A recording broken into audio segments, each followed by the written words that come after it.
Super Mario Bros. And 100% completion bonuses have never exactly gone hand in hand together. Whereas some video games reward the player with a snazzy new skin, a special cutscene, or even a new mode of sorts, Mario games opt to give you cooler things like a postcard of a bunch of random NPCs, some stars on your save file, or a shiny gold statue on the title screen for collecting 9,999,999 coins.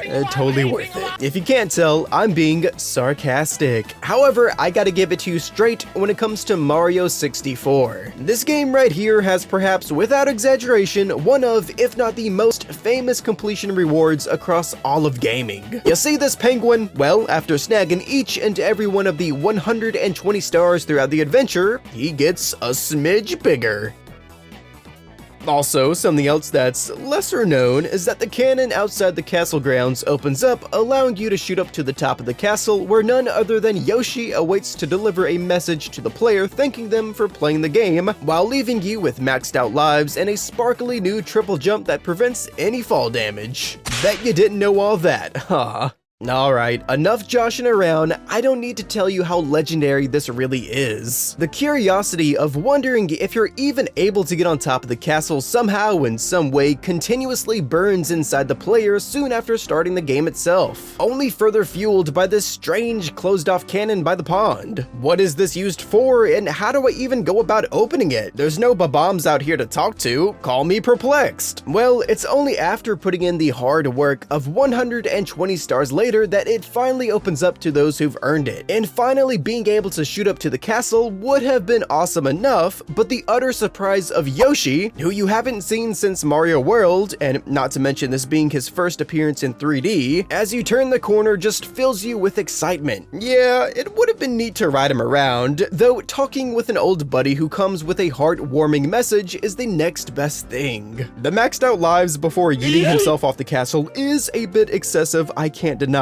especially since they go away after resetting your game. But hey, thanks anyways, man. The new triple jump is pretty fun to mess around with, and the wing cap that lets you fly all around the castle as one last thing to do before putting away the game is a nice small cherry on top. This bonus content isn't anything too crazy, yet it's simply video game bliss in its purest form. Like, I could only imagine the late 90s playground talks of, yo, I got on top of the castle and flipping Yoshi was up there. Just really groovy stuff. So, with all that being said, you would think that the enhanced port of 64 on the DS about 8 years later would carry this cherished reward over to a new generation. Nope. 64 DS is no stranger to adding and changing things around from the original in a variety of ways, the completion bonuses being no different. Now, the penguin in Cool Cool Mountain still gets bigger, and heck, the outside cannon by the pond still opens up as per usual, letting you shoot on up to the top of the castle. However, there's sort of a huge elephant in the room that would cause the following major change. Yoshi. If you hadn't noticed, like right after starting a new game, Yoshi is now a fully fledged playable character. In fact, this Yoshi is teased to be the same Yoshi that was on top of the castle all those years ago. So, with that in mind, if I may ask, would it not be nearly as significant being gifted a visit from a Yoshi as part of your reward if you're already playing as said Yoshi for a sizable chunk of the game? Well, the devs seem to agree, as Yoshi has been replaced with one of Luigi's bunny rabbits. Wait, what? A quick refresher. In the OG 64, there was Mips, an awfully pesky rabbit who, once caught, gave you power stars. Yet here in 64 DS, he's been replaced with an entire herd of generic rabbits who give each playable character their own set of keys to unlock their corresponding extra minigames in the rec room. A vast majority of these rabbits can be found early on in the game, well before having to beat it, so this rabbit up here on the roof is quite extraordinary, you could say, as you of course need all 150 power stars to catch him. Okay, well, this is an understandable change, and I do appreciate how they chose Luigi's rabbit to give homage to the old Yoshi, as they're both, green. But considering its much higher unlock requirements, this final minigame should be, like, the best one, right? Or at least something really fun and exciting. Well, let's take a look at at it, Super Mario Slot. Keeping in line with Luigi's minigame theme of gambling, this is basically a Mario-themed slot machine. I don't know why I said basically, because this is precisely just a Mario-themed slot machine. Wager up to 3 coins and hope for the best. Hitting 3 of a kind, with superstars being the wild symbol, will multiply your coins by whatever value. The minigame ends when you either go broke or inevitably get bored within 30 seconds. Yeah, I don't think this is exactly reaching the top spots on any one of the hundreds of every Super Mario 64 DS minigame ranked videos out there. In fact, excuse my language, but it's kinda dookie. Oh, wait, hold up.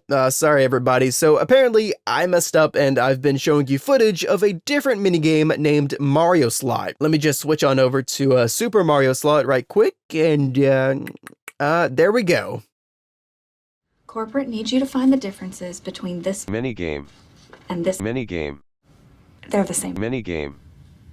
Don't worry, your eyes do not deceive you. This is indeed the exact same minigame that you unlocked 135 power stars ago. The same overlay graphics, the same slot symbols, the same point values, the same everything. The only difference, of which you would probably need outside knowledge to notice, by the way, is that there's a higher chance for the wild superstars to appear. Wow, okay, so they took the sentimental feeling of seeing and talking to a beloved friend from adventures past in this new frontier of gaming and replaced it with a retitled minigame that was already rather suckish to begin with. Although, to be a little fair, there are a decent handful of other minigames that have a clone counterpart. Yet, with most of, if not all of those, they're either an endless version or they're notably harder in some shape or fashion, giving you a valid reason to play them after you've mastered the originals. Oh yeah, and they also don't require you collecting every flipping star in the game to play. I feel like that's pretty important to point out. Lame minigames be darned. Since there's no Yoshi here to talk with, you don't get that classic "thank you for playing" message from the devs, nor do you get maxed out lives, that one's probably okay, nor do you get the sparkly triple jump anymore. You legit took one of Mario's best completion rewards and turned it into one of his worst. How does that even happen? Well, at least you do still get to fly around the castle with the wing cap, which is always fun. Unless, that is, you come up here with any non-Mario character, then you're just stuck with their useless power flower abilities for the next few moments. You know, Yoshi's fire breath, Luigi's intangibility, and Wario turning to metal. Hey, wait a minute. A useless metal power-up in a Mario game that has 64 in the title. I've never heard of that one before. The joke is, I have heard it before. Check out this video right here for more context. Please go watch it. Please. Happy Mario Day, everybody. But if you're watching this on any other day, then I condemn you to an eternal hell of playing Super Mario Slot with infinite coins.